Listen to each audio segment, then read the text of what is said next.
Tara, magsimba muna tayo sa Santa Maria Goretti Parish in Manila, Philippines.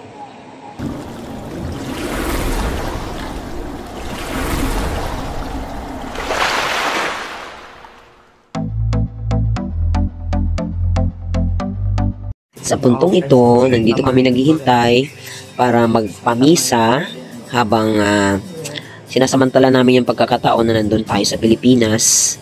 Yan, nagpamisa tayo dito. Nung dumalaw ka, nung sinundo pala namin yung pamangkin ko. Ayan, ang ganda nung sa convent pa lang ito, sa office pala nila sa office.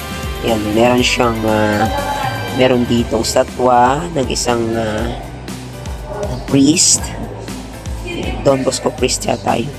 Yan, at ito ang Santa Maria Goretti Parish na napaka-famous, na ginawang famous ni Father Dave Concepcion. Sa panahon ng pandemya, siya ay nag-umpisa ng online mass. Yan, si Father Dave Concepcion sa pamamagitan ng simbahang ito, Santa Maria Goretti Parish. At ang si Santa Maria Goretti ay isang 12 years old yan na santo na bata. 12 years old na bata na naging santo. Ayun pa na isa.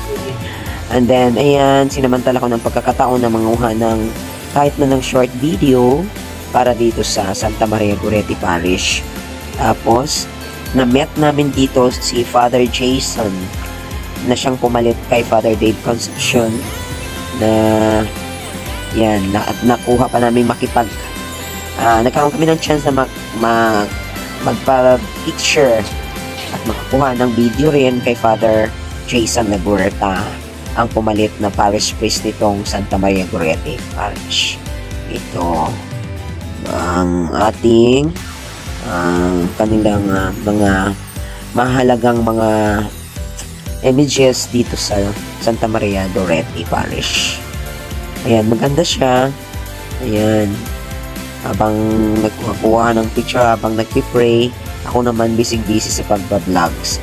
Pero kahit pa paano nakapag-pray din naman ako. Ayan. May ganun bawi. Ayun, sa loob. Maganda talaga sa loob. Tapos ang flower arrangement pa nila talagang yun, galing sa isang sikat na flower shop. Libre daw, sabi ni Father. Ayan. Cute ang church na ito. Maliit lang siya. Ayan, pero ang daming dumadayo dito para magpamisa at magpa-picture kay Father Jason. Lalo na noon kay Father Dave Concepcion sa panahon ng pandemya nung pwede nang dumalaw sa church. Ayan. Let's pray the prayer for the family. Prayer for the family. Dearest Father in heaven, bless our family and bless us with new beginnings.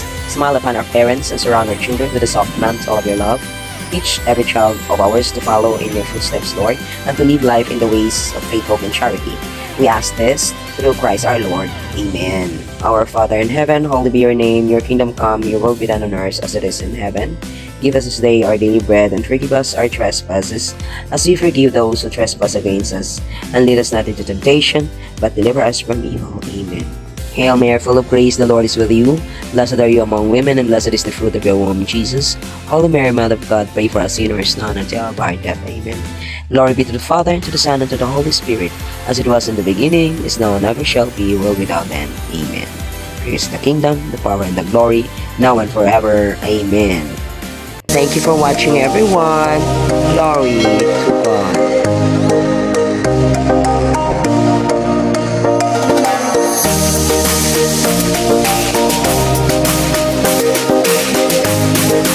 Thank you.